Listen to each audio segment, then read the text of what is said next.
প্রবাসী ভাই বোনেরা আমাদের গর্ব, বাংলাদেশের একটি বিশাল শক্তি, আমাদের শক্তি।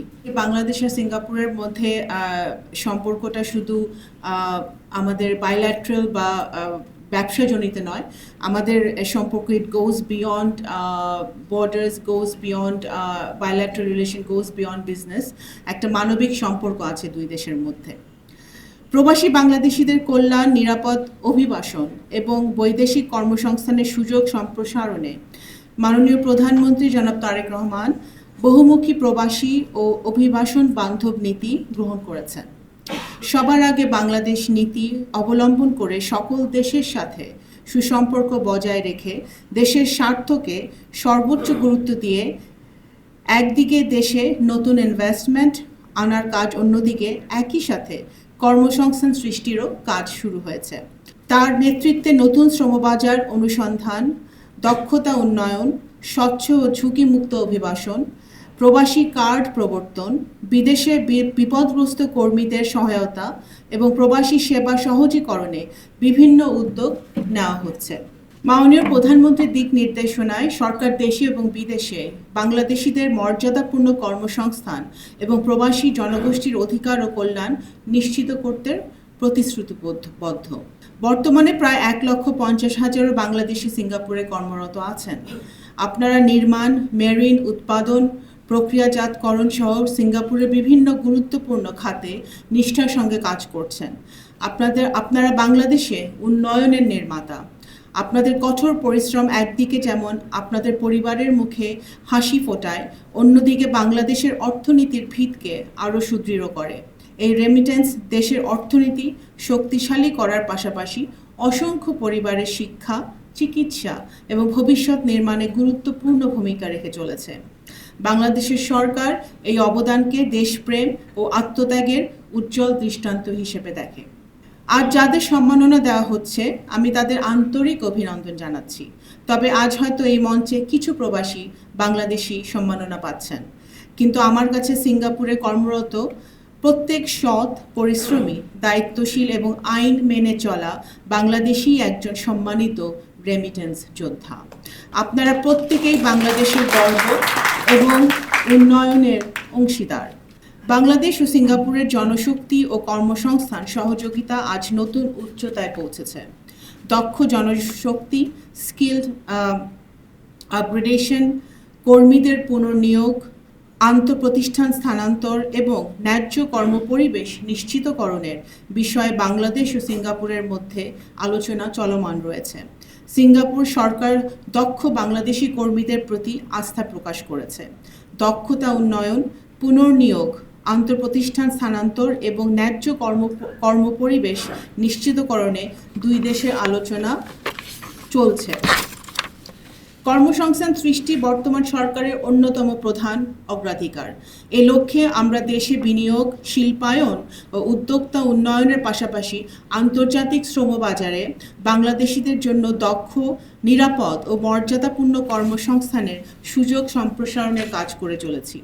কারিগরি প্রশিক্ষণ, ভাষার দক্ষতা এবং বাংলাদেশ ও সিঙ্গাপুরের মধ্যে দক্ষতার পারস্পরিক স্বীকৃতির মাধ্যমে বাংলাদেশি কর্মীরা যেন উন্নত কর্মসংস্থান ও উচ্চতর দায়িত্বের সুযোগ পান, সে বিষয়ে আমরা গুরুত্ব দিচ্ছি।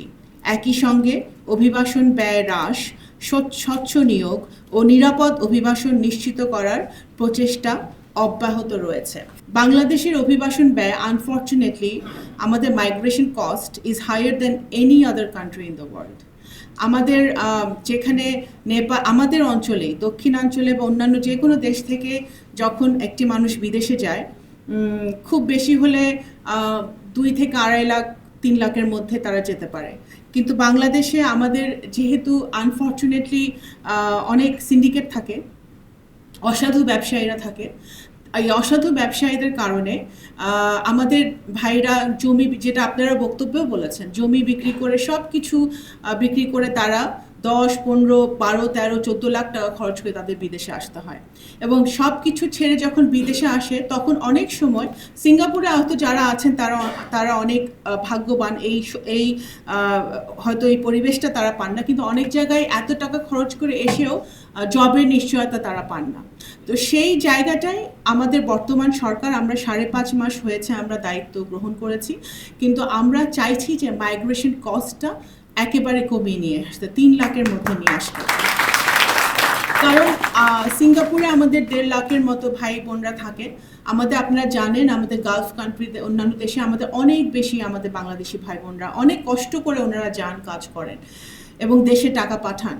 তো সেই জায়গাটা থেকে আমরা চেষ্টা করছি, এবং আমি আপনাদেরকে বলতে চাই এই সুযোগে পররাষ্ট্র মন্ত্রণালয়ের পক্ষ থেকে এই প্রথমবারের মতো আমরা একটি মাইগ্রেশন উইং খুলেছি পররাষ্ট্র মন্ত্রণালয়, যেই মাইগ্রেশন উইংয়ের একজন ডিজি, ডেডিকেটেড ডিজি এবং একটা পুরো টিম আছে যারা ডেডিকেটেডলি প্রবাসী কল্যাণ এবং শ্রম মন্ত্রণালয়ের সাথে কাজ করছে, এবং একটা জয়েন্ট ওয়ার্কিং গ্রুপ করে দেওয়া হয়েছে যাতে আমরা 2 মন্ত্রণালয় একত্রিত হয়ে এই গ্রুপটা এই সকল মাইগ্রেশন বিষয়ে যে সমস্যাগুলো আমাদের প্রবাসীদের হয় এবং বিভিন্ন রকম সমস্যা হয় সেই সমস্যাগুলো অ্যাড্রেস করার জন্য।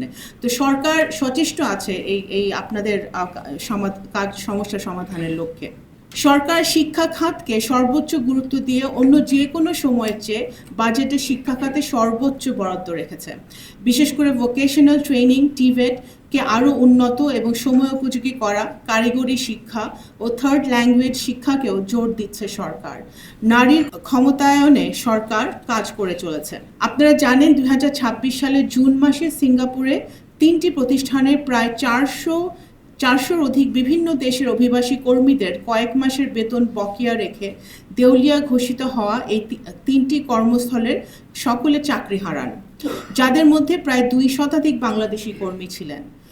উদ্ভূত পরিস্থিতির প্রেক্ষিতে সিঙ্গাপুরস্থ বাংলাদেশ হাই কমিশন বিষয়টি সর্বোচ্চ গুরুত্বের সঙ্গে গ্রহণ করে এবং সিঙ্গাপুরের মিনিস্ট্রি অফ ম্যান পাওয়ার এবং সংশ্লিষ্ট অন্যান্য কর্তৃপক্ষের সঙ্গে ক্ষতিগ্রস্ত বাংলাদেশি অভিবাসী কর্মীদের ব্যাপারে নিয়মিত তারা যোগাযোগ এবং কাজ করে। ইতিমধ্যে সিঙ্গাপুরের মিনিস্ট্রি অফ ম্যান পাওয়ারের প্রত্যক্ষ সহায়তায় চাকুরি হারানো 200 জন বাংলাদেশি ভাইদের মধ্যে এ পর্যন্ত প্রায় 125 জনের জন্যই পুনর্কর্মসংস্থানের ব্যবস্থা করা গেছে, এবং অবশিষ্ট কর্মীদের জন্য নতুন কর্মসংস্থানের কার্যক্রম সংশ্লিষ্ট কর্তৃপক্ষের মাধ্যমে চলমান রয়েছে। দ্রুততম সময়ে এই ধরনের মানবিক ও কার্যকর উদ্যোগ গ্রহণের জন্য সিঙ্গাপুরের মিনিস্ট্রি অফ ম্যান পাওয়ার এবং সংশ্লিষ্ট সকল কর্তৃপক্ষকে আমি আমার মন্ত্রণালয় এবং সরকারের পক্ষ থেকে ধন্যবাদ জানাই। প্রবাসী ভাই ও বোনেরা, আপনাদের পাঠানো রেমিটেন্স বাংলাদেশের অর্থনীতির অন্যতম চালিকা শক্তি এবং সিঙ্গাপুরের সঙ্গে বাংলাদেশের দ্বিপাক্ষিক সম্পর্ক উন্নয়নে গুরুত্বপূর্ণ ভূমিকা পালন করে চলেছে। আপনারা দেশের বাইরে দেশকে প্রতিনিধিত্ব করেন। আজকে আমি আপনাদের কাছে 5টি আন্তরিক অনুরোধ রাখতে চাই। প্রথমত, সর্বদা বৈধ ব্যাংকিং চ্যানেলে রেমিটেন্স পাঠানো উচিত। হুন্ডি থেকে বিরত থাকতে হবে। বৈধ পথে পাঠানোর প্রতিটি মুদ্রা বাংলাদেশের অর্থনীতিকে আরও শক্তিশালী করে। দ্বিতীয়ত, সিঙ্গাপুরের আইন, বিধিবিধান ও কর্মসংস্কৃতিকে সর্বোচ্চ সম্মান দিতে হবে। কোনো ধরনের অপরাধ, বিশেষ করে মাদক সংক্রান্ত অপরাধ বা অন্য যে কোনো আইন বিরোধী কাজ থেকে সম্পূর্ণ বিরত থাকতে হবে। তৃতীয়ত, সামাজিক যোগাযোগ মাধ্যম ব্যবহারে দায়িত্বশীল হতে হবে। উগ্রবাদ, সহিংসতা, ঘৃণা কিংবা বিদ্বেষমূলক এমন কোনো পোস্ট, মন্তব্য বা প্রচারণার সঙ্গে নিজেকে কখনোই সম্পৃক্ত করা ঠিক হবে না। চতুর্থ, ভিন্ন ভাষা, সংস্কৃতি ও ধর্মের মানুষের প্রতি সম্মান প্রদর্শন করতে হবে। পারস্পরিক সৌহার্দ্য, সহনশীলতা ও সম্প্রীতি আপনাদের সবচেয়ে বড় শক্তি। পঞ্চমত, নিজেকে প্রতিনিয়ত দক্ষ করে তুলতে হবে। নতুন প্রযুক্তি, কারিগরি দক্ষতা এবং ইংরেজি ভাষায় পারদর্শিতা অর্জনের মাধ্যমে ভবিষ্যতে প্রতিযোগিতামূলক শ্রমবাজারে নিজেদের আরও এগিয়ে নিতে হবে। পররাষ্ট্র মন্ত্রণালয় আপনাদের পাশে আছে। আপনারা এই কাজে আপনাদের যে কোনো ধরনের সহযোগিতা যদি প্রয়োজন হয়, আপনাদের জন্য আমাদের হাই কমিশনের দরজা সবসময় খোলা আছে। আপনারা সবসময় হাই প্রেফারেন্স পাবেন সেখানে। আরও বেশি দক্ষ স্কিলড লেবার বা স্কিলড শক্তি কিভাবে আমরা বিদেশে পাঠাতে পারি সেই জায়গাটাই সরকার কাজ করছে। শুধুমাত্র ইংরেজি ভাষা নয়, থার্ড ল্যাঙ্গুয়েজ যত চাইনিজ, জাপানিজ বা অন্য যে সকল ভাষা শিখলে তারা সে সকল দেশে গিয়ে আমাদের ছেলেমেয়েরা কাজ করতে পারবে, সেই জায়গায় সরকার মনোযোগী হচ্ছে। তো আমি এখানে যারা আছেন তাদেরকে আমি বলবো যে আপনারা অনেকেই নিজেদের জায়গায় প্রতিষ্ঠিত, আজকে সিঙ্গাপুরে 20-30 বছর ধরে আপনারা আছেন। আপনাদেরকে অনুরোধ করবো যে আপনারা বাংলাদেশি, আমরা সকলে এখানে বাংলাদেশি, দেশকে ভালোবাসি। আমরা দেশের জন্য আপনারা কিছু যাদের আপনারা করার প্রথম কথা মানসিকতা অবশ্যই আমাদের মনে করি আমাদের সবার আছে, করার মানসিকতা যাদের আছে তারা দেশের জন্য একটু ভাববেন। গত 17-18 বছরে অনেক কিছু হয়েছে, অনেক ঝড়ঝাপটা গেছে দেশের উপরে, দেশের মানুষের উপরে, অর্থনীতির উপরে। কিন্তু এখন আমরা চাই দেশকে ওই জায়গায় নিয়ে যেতে যে আমাদের বাংলাদেশি যারা বিদেশে থাকে তারা যদি বাংলাদেশে ইনভেস্ট করতে চায়, বা কোনো সিঙ্গাপুরে কোনো সিঙ্গাপুরিয়ান যদি বাংলাদেশে ইনভেস্ট করতে চায়, একটা পরিবেশ আমরা তৈরি করার চেষ্টা করছি যেখানে একটা ট্রান্সপারেন্ট পরিবেশ থাকবে, একটা দুর্নীতিমুক্ত পরিবেশ থাকবে, একটা ওয়ান স্টপ সার্ভিস থাকবে, যে ইনভেস্টরদেরকে 10 জায়গায় মানে দুর্নীতিগ্রস্ত অবস্থায় পড়তে হবে না। সেই পরিবেশটা আমরা তৈরি করার চেষ্টা করছি যাতে আমাদের বাংলাদেশি ভাই বোনরা যারা বিদেশে প্রতিষ্ঠিত তারা ইনভেস্ট করতে পারে বাংলাদেশে, এবং বিদেশিরাও বাংলাদেশে ইনভেস্ট করতে পারে। এই ওয়ান স্টপ সার্ভিসটা, ডিরেগুলেশন এবং সব কিছু সহজীকরণ করার জায়গাটায় কিন্তু সরকার এখন হাত দিয়েছে। আমরা চাই যে আপনারা যখন ইনভেস্ট করবেন বা আপনারা যখন ইনভেস্টর নিয়ে আসবেন তখন কি হবে, বাংলাদেশের আমাদের কর্মসংস্থান তৈরি হবে, আমাদের যে পপুলেশন, আমাদের যে ডেমোগ্রাফিক, ইয়াং ডেমোগ্রাফিক, তাদের চাকরির ব্যবস্থা হবে। তো সেই জায়গাটা থেকে আপনারা অবশ্যই দেশের জন্য ভাববেন। আমরা এমন একটি বাংলাদেশ গড়ে তুলতে চাই যেখানে প্রবাসীরা শুধু রেমিটেন্স প্রেরণ করবেন না, তারা বিনিয়োগ করবেন, নতুন প্রযুক্তি ও উদ্ভাবন নিয়ে ভাববেন, উদ্যোক্তা হবেন এবং কর্মসংস্থান তৈরিতে আপনারা সাহায্য করবেন।